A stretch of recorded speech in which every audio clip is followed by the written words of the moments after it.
Bismillahirrahmanirrahim. Assalamualaikum warahmatullahi wabarakatuh. A'udzu bikalimatillahi tammati min syarri ma khalaq. Bismillahilladzi la yadurru ma'asmihi syai'un fil ardi wala fis sama'i wa huwas sami'ul alim.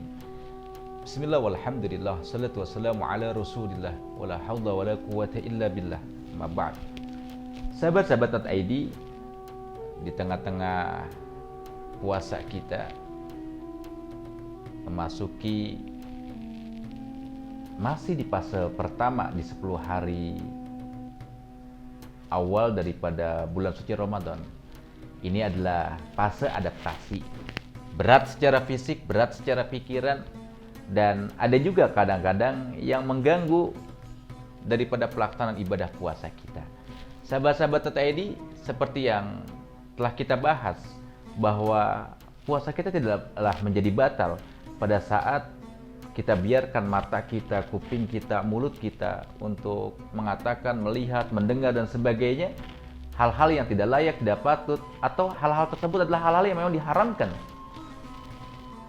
Puasa kita tidaklah batal, tetapi hal-hal tersebut mampu mengikis, menggugurkan dari pahala ibadah puasa yang kita kerjakan sepanjang rentang waktu dari mulai terbitnya fajar sampai dengan terbenamnya matahari. Sahabat-sahabat .id, insya Allah pada kali ini kita coba akan membahas hal-hal yang membatalkan daripada pelaksanaan ibadah puasa kita yang ada di diri kita saja.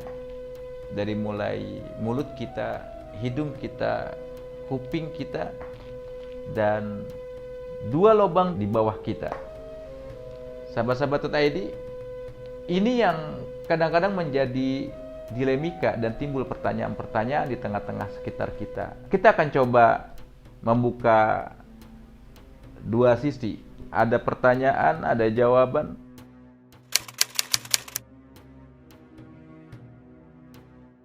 Muntah, apakah membatalkan puasa? Secara hukum, dan kita ambil fikih yang paling praktis, yang sering kali terjadi di tengah-tengah kita. Apakah muntah membatalkan puasa? Iya. Muntah membatalkan daripada pelaksanaan ibadah puasa kita. Jika ada jikanya, ini yang perlu dicatat. Jika muntah itu terjadi, kita lakukan secara sengaja. Di tengah-tengah puasa kita lagi sedang berpuasa, tiba-tiba kita colokkan tangan kita, sampai masuk, sampai kemudian timbul rasa mual, lalu kemudian isi dalam perut kita keluar. Ini membatalkan daripada ibadah puasa kita. Tapi kalau seandainya muntahnya itu terjadi pada saat kita melakukan ibadah puasa, tiba-tiba perut kita mual tanpa sengaja, atau mungkin seorang wanita yang sedang hamil, dia ngidam, bawaannya mual-mual saja, kemudian sampai mengeluarkan muntah, itu tidak membatalkan puasa. Atau kita sedang dalam perjalanan gitu, lewat darat, laut, ataupun udara, lalu kemudian karena memang kita mabok, pada saat kita menaiki kendaraan, kemudian muntah kita, ini tidak membatalkan puasa kita. Yang penting, pada saat kita muntah, setelah pasca kita muntah, itu kemudian kita bersihkan muntah kita dengan air, dengan kumur, nggak masalah. Kalau seandainya itu muntah tidak kita bersihkan, malah ditelan lagi, nah ini yang membatalkan daripada pelaksanaan ibadah puasa kita. Jadi kalau pertanyaan apakah muntah itu membatalkan puasa? Ya, jika dilakukan secara sengaja. Tapi pada saat muntahnya bukan karena faktor kesengajaan, maka itu tidak membatalkan daripada pelaksanaan ibadah puasa kita.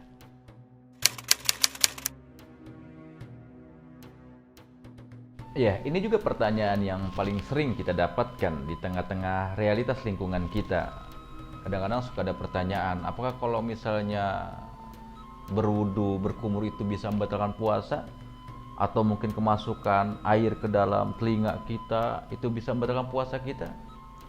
Sahabat-sahabat .id, sesungguhnya ada 5 lubang yang ada pada diri kita yang harus kita jaga pada saat kita melaksanakan ibadah puasa kita. Dalam kaidah fikih praktis, ini yang harus kita jaga adalah mulut kita, kemudian lubang hidung kita, lalu kemudian telinga kita, dan 2 lubang yang ada di bawah depan dan belakang kita. Jadi ada 5 lubang. Yang pertama, kaitannya dengan mulut kita. ini kan juga kita pakai pada saat kita berwudu. Berwudu itu memang dasarnya sunnah. Pada saat kita berwudu, kita berkumur gitu kan, sunnah kita. Lah kalau kita laksanakan di bulan Ramadan, ya sunnahnya bertambah pahalanya. Tidak membatalkan wudu kita. Pada saat kita berwudu, kita kumur gitu, berkumur gitu kan. Yang penting airnya itu nggak tertelan. Airnya itu nggak tertelan. Sesuatu apapun bisa membatalkan jika itu masuk ke lubang lewat mulut kita jika itu tertelan. Kalau nggak tertelan, apapun itu tidak membatalkan daripada puasa kita. Termasuk wudu, kita berkumur, kemudian kita buang. Inilah bedanya dengan wudu. Wudu itu memang disunnahkan, kita mendapatkan pahala kesunahan, apalagi di bulan Ramadan pahalanya berlipat-lipat ganda, maka tentunya tetap ini tidak membatalkan daripada pelaksanaan ibadah puasa kita. Pada saat kita berkumur, malah pahalanya Allah lipat gandakan. Jadi mulut kita ini nih, sesuatu apapun, lubang dari mulut kita itu bisa membatalkan puasa kita kalau itu tertelan. Contoh, ada madu di botol, kita iseng, kemudian kita tuangkan ke mulut kita, kita masukkan madu yang ada di jari kita ke mulut kita. Ini batal nggak puasa kita? Enggak. Puasa kita nggak batal. Jika itu madu hanya sampai di bibir atau di lidah kita, itu nggak batal. Kemudian kita buang itu madunya. Yang penting itu madu nggak tertelan. Tapi konyol, itu tetap dimakruhkan, tetap dibenci. Lalu bagaimana dengan air yang masuk ke telinga kita? Nah, ini juga perlu juga kita disampaikan oleh guru-guru kita dengan fikih praktis bahwa pada saat kita sedang berpuasa, maka lubang kuping telinga kita ini juga perlu kita jaga. Jadi jangan sampai, jika memang ini gatal, cukup dengan kelingking kita yang masuk. Jangan sampai dalam-dalam. Ini kalau naik telinga kita pada saat kita berpuasa, ini gatal, ini boleh kita garuk dengan kelingking kita. Jangan dengan alat yang itu lebih daripada masuknya kelingking kita. Itu bisa mendatangkan rasa kenikmatan dan itu membatalkan daripada puasa kita.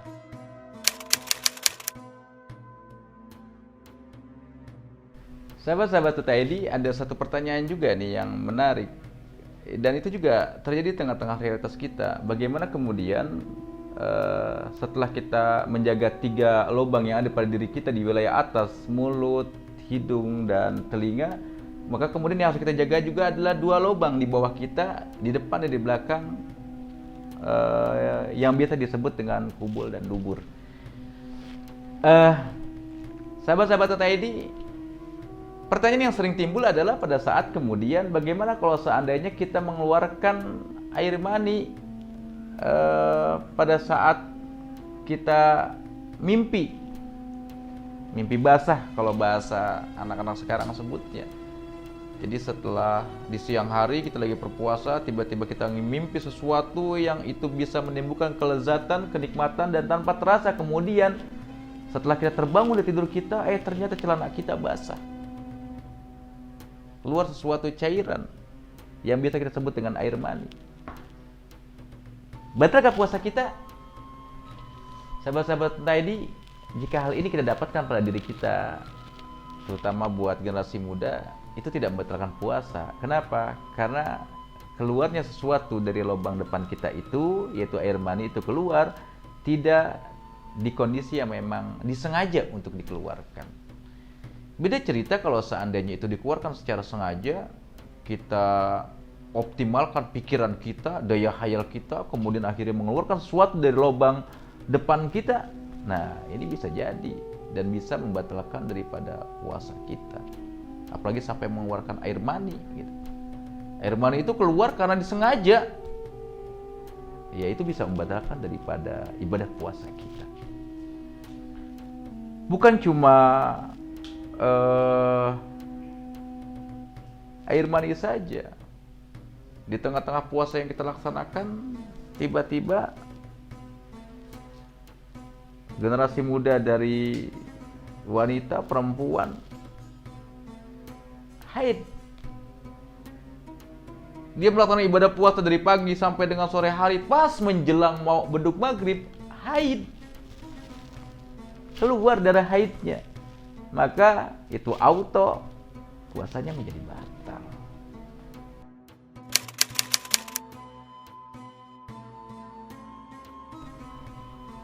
Sahabat-sahabat TTID, satu lagi nih berarti pertanyaan yang juga timbul dari kalangan remaja, lalu bagaimana kalau seandainya kita membersihkan alat kelamin kita depan dan belakang?